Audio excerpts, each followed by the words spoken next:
Bonjour à tous et à toutes, ici Nicolas de Montréal. On est lundi après-midi, il est près de 3h30, c'est encore une journée grise aujourd'hui, ça fait vraiment 4-5 jours c'est gris comme ça. Et aujourd'hui, j'en suis au jour 5 de mon jeûne à l'eau. Ça va bien dans l'ensemble. Le pire me semble passé. Le pire, c'était les premières journées. Donc là, j'entre dans la phase 2.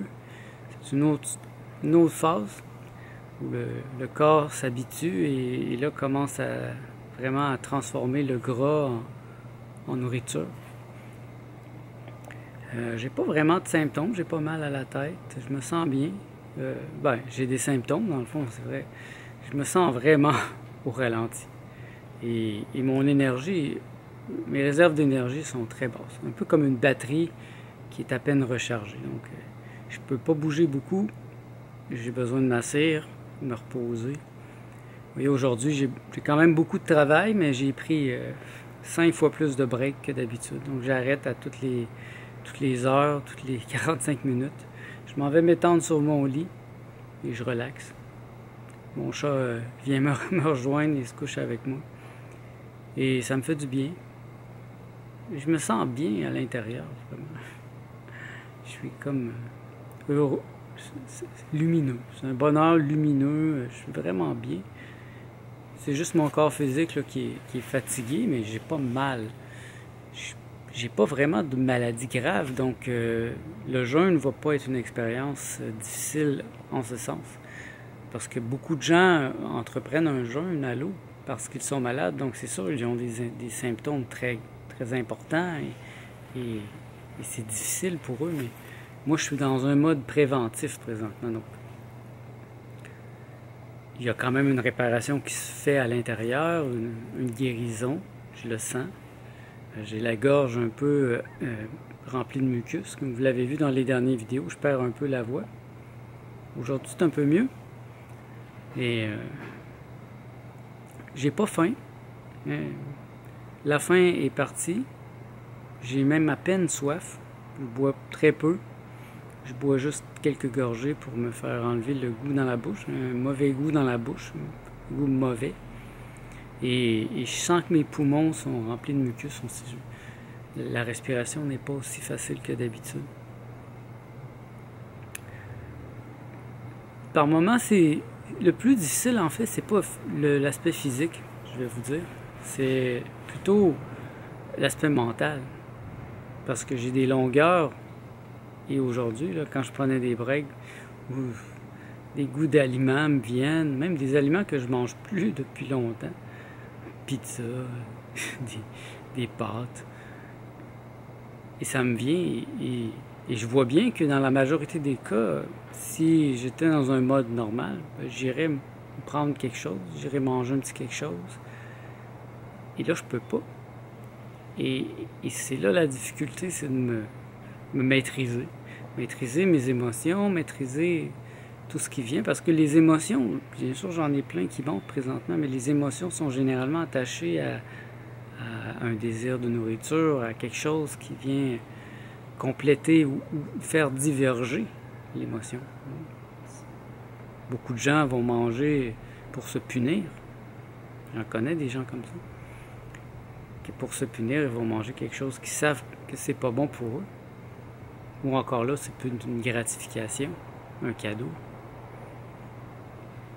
Mais là, je peux rien manger.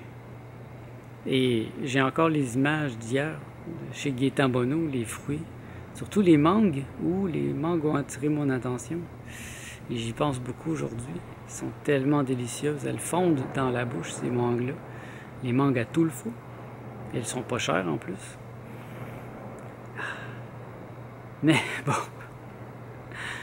c'est tout ce qui me reste en fait, les fantaisies. Bon, je vais me permettre de faire des fantaisies, mais pas trop. Parce que en fait, ça peut devenir une torture. Pour l'instant, c'est facile. J'en suis juste au jour 5.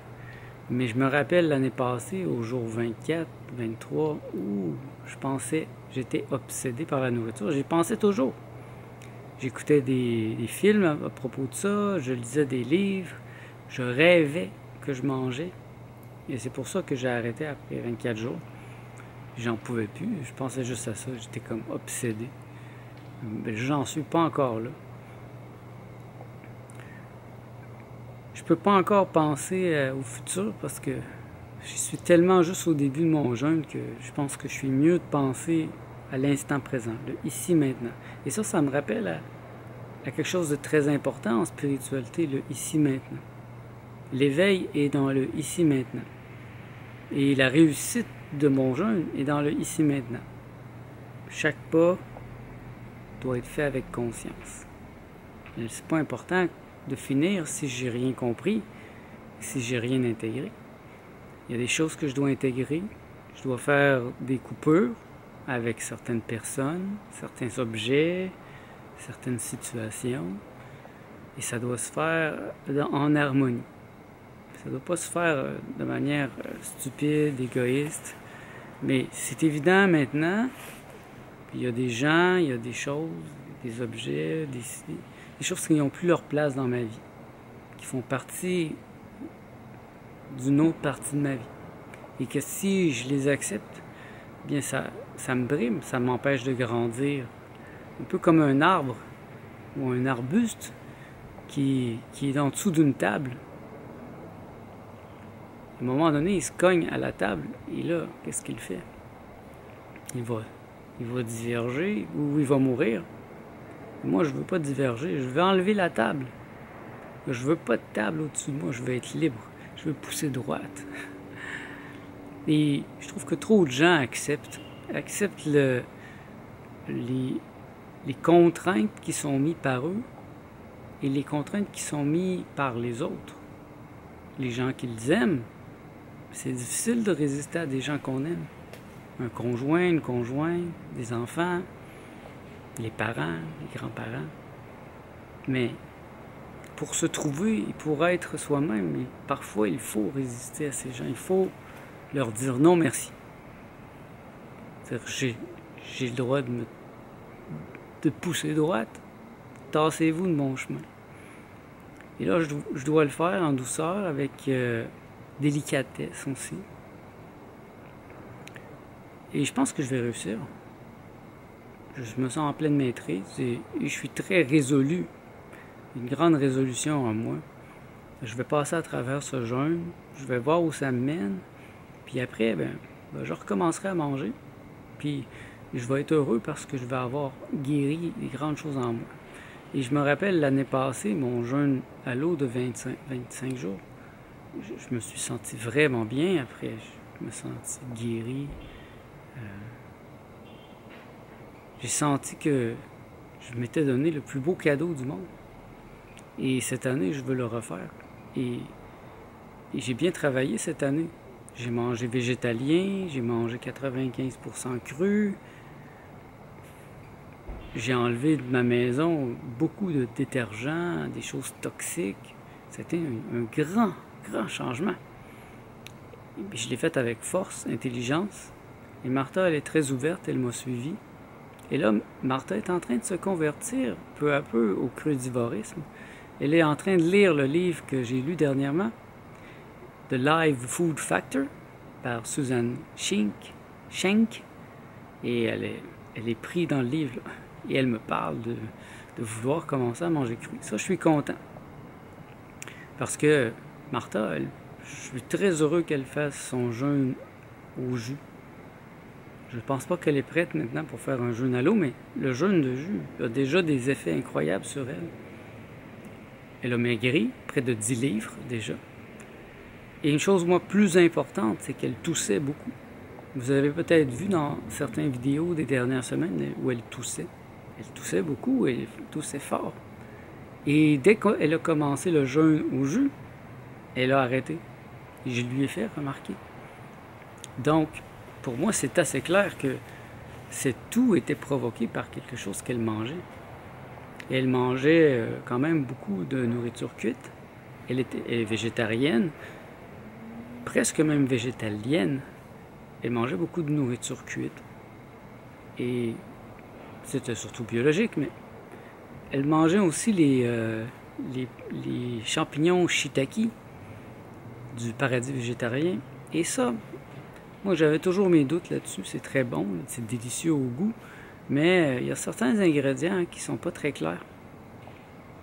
Et moi je souhaite qu'elle va continuer dans le crudivorisme, parce que j'aime pas beaucoup la voir tousser. Quelqu'un qui tousse comme ça et qui ça dure des mois, des années, ça devient chronique et là il commence à y avoir des dommages. Donc c'est évident, il y a eu un effet très positif, c'est qu'elle a arrêté de tousser. Donc si ce n'était que de cela, pour moi elle a déjà réussi. Mais en plus, elle est en train de maigrir. Elle est contente. Elle a pris beaucoup de poids quand elle est arrivée ici, au Canada. Ça fait 6 ans qu'elle est au Canada et on ne mange pas la même chose ici. Notre nourriture, elle est vraiment pas très bonne à comparer à ce qu'elle mangeait à la Colombie. Et bien sûr, ça y a tombé sous forme de gras. Et l'hiver, le froid aussi. Il y a beaucoup de facteurs ici au Québec qui sont très difficiles. Beaucoup d'émotions. Elle mange beaucoup de ses émotions. Donc, elle a mangé ses émotions. Et là, elle est en train de changer. Donc, vous allez voir des grands changements, autant chez moi que chez elle. Et je trouve ça beau parce que je me sens maigrir et je me sens rajeunir. Et là, je suis vraiment beaucoup plus maigre que je n'ai jamais été. Présentement, je suis à mon plus maigre de ma vie. Parce que j'étais à près de 125 quand j'avais 25 ans, 26 ans. Et là, je suis moins que ça, je suis rendu à 122. Vraiment, c'est incroyable. Ça a fonctionné. Toutes les démarches que j'ai faites depuis le début de l'année s'accumulent et là, je vois les résultats. Et je me sens jeune, je me sens léger. Bon, pour l'instant, je me sens ralenti. Je me sens comme une tortue qui marche lentement. Lentement, mais sûrement. Si vous remarquez, je suis quelqu'un de très déterminé et quand je décide quelque chose, je le fais. Et ça fait déjà depuis le mois de janvier que je me prépare, que je fais des choses qui sont pas du tout dans la norme, que la majorité des gens ne seront même pas capables de faire. Arrêter du sucre, arrêter tout ce qui est sucré, le glucose. Mais moi, je l'ai fait parce que je trouve que ma santé est plus importante. Si je suis en santé, je vais vivre très longtemps. Et je vais pouvoir manger, jouir de la vie pendant encore plus longtemps. Et ça, pour moi, c'est important. J'espère que ça vous inspire à faire la même chose. C'est pas très difficile et en même temps c'est extrêmement difficile. C'est les deux en même temps. C'est un paradoxe. C'est le paradoxe de la réalité dans un monde comme aujourd'hui où la majorité des gens n'ont rien à foutre de leur santé. En fait, ils sont des inconscients. Ils vivent comme si c'était pas important. Et ils font confiance aux industries, aux pharmaceutiques. Pour moi, ce sont des pauvres d'esprit. Je pense que le règne de l'intelligence devrait commencer. Donc, si vous êtes intelligent, pensez par vous-même. Questionnez l'autorité sans cesse. Et ne mettez pas n'importe quoi dans votre bouche. C'est ça le plus important. Dites-moi ce que vous mangez et je vais vous dire comment vous pensez. Et c'est évident, ça. Donc, ne mettez pas n'importe quoi dans votre bouche. Pour moi, maintenant, la nourriture normale, cuite, industrielle, c'est comme du plastique. C'est comme si je mettais du plastique dans ma bouche. Peut-être que ça goûte bon, mais je sais que c'est pas bon pour moi, en fait. C'est perfide. Et c'est rempli de produits qui vont ruiner ma vie, ruiner ma santé, ruiner mes relations, m'empêcher de vivre longtemps. Donc pour moi, il semble que le crudivorisme soit la voie pour l'instant. Et le fruitarianisme surtout, mais avec quand même beaucoup de verdure, des smoothies verts. Vous allez voir dans les prochains mois, ça va être intéressant, vous allez voir comment ça va aller. Et je vous promets de faire des recettes quand j'aurai un meilleur setting, plus de lumière. Et on va s'amuser ensemble. Donc merci d'être à l'écoute, on se retrouve dans le prochain vlog.